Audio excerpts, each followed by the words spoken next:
इस सेशन के अंदर हम इस बात को समझने की कोशिश करेंगे कि अगर हमारा डाटा माइक्रोसॉफ्ट एक्सेल के अंदर मौजूद हो और हम उसे माइक्रोसॉफ्ट एक्सेस के अंदर इंपोर्ट करना चाहते हो तो वो किस तरह से हो सकता है, और अगर इसी तरह से माइक्रोसॉफ्ट एक्सेस के अंदर डाटा मौजूद है और मैं उसे एक्सेल के अंदर एक्सपोर्ट करना चाहता हूं तो वो किस तरह से करेंगे।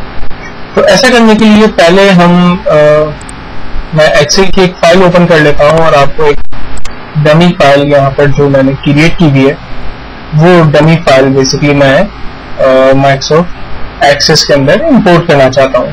तो मैं एक छोटी सी डेटाबेस यहाँ पे क्रिएट की हुई है और इसको जस्ट मैंने क्लोज किया। देन माइक्रोसॉफ्ट एक्सेस में आते हैं और यहाँ पर सबसे पहले हमें एक ब्लैंक डेटाबेस क्रिएट करनी होगी। ब्लैंक डेटाबेस का नाम मैं यहाँ फार्मूला ही रख देता हूँ क्योंकि मेरी एक्सेल की जो फाइल है उसका नाम फार्मूला है। ये कोई लाजमी नहीं है कि आप फाइल का नाम सेम रखें, लेकिन अंडरस्टैंडिंग के लिए मैंने इसका नाम सेम ही रखा है। देन इसके बाद क्रिएट करते हैं। क्रिएट करने के बाद यहाँ पर एक टेबल से रिलेटेड फील्ड्स हमारे पास आ रही है, तो हम इस वक्त इस टेबल को क्लोज करते हैं और फिर चले जाते हैं एक्सटर्नल डाटा के टैब के अंदर। एक्सटर्नल डाटा के टैब के अंदर हम इंपोर्ट की कैटेगरी में आते हैं। चूंकि हमें डाटा एक्सेल से चाहिए इसलिए हम एक्सेल के ऊपर क्लिक करते हैं। तो कहता है specific the source of the data, आपकी फाइल जो है वो कहाँ मौजूद है उसकी लोकेशन आप बता दें। तो हम लोकेशन के लिए ब्राउज में चले जाते हैं और यहाँ पर मेरी फाइल डेस्कटॉप पे फार्मूला 1 के नाम से मौजूद है। मैंने इस फाइल को सेलेक्ट किया। देन फाइनली मैं इसे ओपन करता हूँ तो ये पूरा पाथ यहाँ पर आ गया। ये मेरी फाइल यहाँ पर मौजूद है। देन इसके बाद हम इसे ओके करते हैं। ओके करने के बाद डाटा जो भी एक्सेल के अंदर मौजूद था उसकी एक समरी या उसकी डिटेल यहाँ पर मुझे वो दिखा रहा है। इस डाटा को हम स्क्रॉल करके रिव्यू कर सकते हैं। यहाँ पर down and left and right scroll बार मौजूद है जिसको मैं यूज करके अपने डाटा को रिव्यू कर सकता हूँ। इसके बाद मुझे कहता है कि यहाँ पर जो शीट्स अवेलेबल है वो 2 शीट्स हैं, शीट 2 है और शीट 3, 2 शीट्स मौजूद है। तो किस शीट से डाटा मुझे चाहिए? मेरी शीट 3 इस वक्त ब्लैंक है, ऑलरेडी मुझे यहाँ नजर आ रही है। शीट 2 पे डाटा मौजूद है तो डेफिनेटली हम शीट 2 को ही सिलेक्ट करेंगे और नेक्स्ट कर देंगे। देन उसके बाद कहता है कि first row constant column heading, यानी जो फर्स्ट रॉ पे डाटा मौजूद है उसको एज अ हेडिंग वो क्रिएट कर दे। तो हमें यहाँ पर उसने एज अ हेडिंग क्रिएट किया, लेकिन मैं ऐसा नहीं चाहता इसलिए मैं इस चेक को हटा देता हूँ। फाइनली हम अपने तमाम रिकॉर्ड्स यानी रॉ में एज अ हेडिंग नहीं यूज करना चाहते, हम नेक्स्ट कर देते हैं। उसके बाद इंडिविजुअल फील्ड के नाम और उसकी डाटा टाइप यहाँ से हम सिलेक्ट करेंगे। जैसे फर्स्ट फील्ड है मेरी, यहाँ इसका नाम कुछ नहीं आ रहा, फील्ड 1 आ रहा है, तो मैं इसका नाम दे देता हूँ फॉर एग्जाम्पल आइटम, और आइटम की जो डाटा टाइप है वो मेरे पास टैक्सी है। देन दूसरी फील्ड को मैंने सिलेक्ट किया और सेकंड फील्ड पर मैंने यहाँ पर डिफाइन किया लाइक अमाउंट 1, और अमाउंट 1 की डाटा टाइप को भी एज अ टैक्सी मैंने बना दिया। देन फील्ड 3 और देन फील्ड 4, और इस तरह से हम तमाम फील्ड के जो भी नाम और उसकी जो भी डाटा टाइप हम यहाँ पर सेट करना चाहें वो बारी बारी तमाम की सेट कर सकते हैं। देन उसके बाद हम नेक्स्ट कर देंगे। नेक्स्ट करने के बाद हमें कहता है कि क्या किसी फील्ड को एज अ प्राइमरी की क्रिएट करना है। तो अगर हम प्राइमरी की क्रिएट करना चाहते हैं तो बाय डिफॉल्ट ये सेलेक्ट है लेट्स एक्सेस द प्राइमरी की, और आईडी की एक फील्ड खुद से क्रिएट कर दी।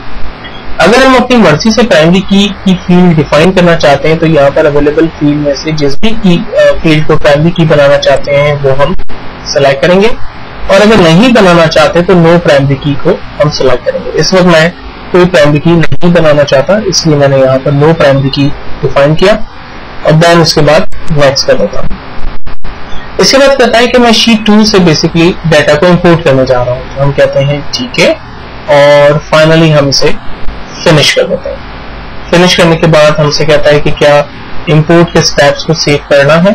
अगर सेव करना है तो हम चेक लगाएंगे और ये सेव किस नाम से कर रहा है वो हमें बताएगा, और अगर डिस्क्रिप्शन आप देना चाहें तो वो दे सकते हैं। अदरवाइज अगर आप सेव नहीं करना चाहते तो आप चेक को अनचेक कर दें और इसके बाद हम इसे क्लोज करेंगे। वो सारा डाटा हमारे पास इस टेबल पे इंपोर्ट हो गया। इसको चेक करना चाहते हैं तो हम इस पर डबल क्लिक करते हैं और हम देख सकते हैं कि जो भी डाटा हमारे पास एक्सेल के अंदर मौजूद था वो सारा डाटा यहाँ पर हमारे पास माइक्रोसॉफ्ट एक्सेस के अंदर इंपोर्ट हो चुका है। तो ये एक आसान सी टेक्निक जिसके जरिए हम एक्सेल के किसी भी डाटा को एक्सेस होगा। फील्ड के नाम आप यहाँ से चेंज कर सकते हैं। अनवांटेड रॉज अगर आपको लग रही हैं आप इसको राइट क्लिक करें, इसे डिलीट करें। ये सारी टेक्निक्स मैं आपके साथ पहले ही डिस्कस कर चुका हूँ और उन तमाम चीजों को याद रखेंगे आप और उस पर काम करेंगे। सेकंड पेज के अंदर हम ये देखने जा रहे हैं कि अगर हमारा डाटा एक्सेस के अंदर मौजूद है और हम इसे एक्सपोर्ट करना चाहते हैं एक्सेल के अंदर तो वो कैसे किया जाएगा। तो इसके लिए मैं इस ओरिजिनल डेटाबेस को यानी फार्मूला की डेटाबेस को क्लोज कर रहा हूँ और आपको याद होगा कि हमने पहले स्कूल की डेटाबेस पर काम किया था। मैं इसे ओपन कर लेता हूँ और यहाँ पर मेरे पास बेसिकली स्टूडेंट डिटेल की का एक टेबल मौजूद है। उस टेबल के अंदर जो भी रिकॉर्ड्स मेरे पास हैं मैं उस रिकॉर्ड को बेसिकली एक्सेल के अंदर जो है वो ले जाना चाहता हूँ। तो मैं इस टेबल को डबल क्लिक करके ओपन करके देख लेता हूँ। तमाम रिकॉर्ड्स मेरे पास मौजूद है। अब इन तमाम रिकॉर्ड्स को मुझे बेसिकली एक्सेल पर लेके जाना है। तो ऐसा करने के लिए हम एक्सेल डाटा के अंदर जाते हैं और यहाँ से हम एक्सपोर्ट की कमांड का इस्तेमाल करते हैं। एक्सपोर्ट की कमांड पे आने के बाद हम चूंकि डाटा एक्सेल पर ले जाना चाहते हैं इसलिए हमने यहाँ से एक्सेल सिलेक्ट किया। एक्सेल में ये कहता है कि फाइल को वो लोकेशन हमें डिफाइन कर रहा है, किस लोकेशन को वो सेव करेगा और किस नाम से सेव करेगा। तो पर्सनल डिटेल के नाम से ही एक्सेल की एक फाइल क्रिएट कर रहा है, वहां ये सेव करेगा। एक्सेल के डिफरेंट वर्जन सपोर्ट कर रहा है। अगर आपके पास ऑफिस एक्सेल 2007 नहीं है और 2003 है, 95 है, पुराना वर्जन है, तो आप यहाँ से वो वर्जन चूज कर सकते हैं। देन फाइनली हम इसे ओके करते हैं। ये डाटा सक्सेसफुली एक्सपोर्ट हो चुका है। अगर हम ऐसे एक्सपोर्ट के स्टेप को सेव करना चाहते हैं तो हम सेव कर सकते हैं और अगर नहीं करना चाहते तो चेक हटाकर फाइनली इसको क्लोज करते हैं और हम अपनी एक्सेल को इस वक्त हम क्लोज करते हैं और चेक करते हैं कि डेस्कटॉप पे पर्सनल डिटेल के नाम से इसने एक फाइल क्रिएट कर दी है। हम इस एक्सेल की फाइल पर डबल क्लिक करके इसे ओपन करते हैं और देखते हैं कि बेसिकली वो तमाम डाटा जो कि हमारे एक्सेस के अंदर मौजूद था वो आसानी से एक्सेल में इंपोर्ट हो गया।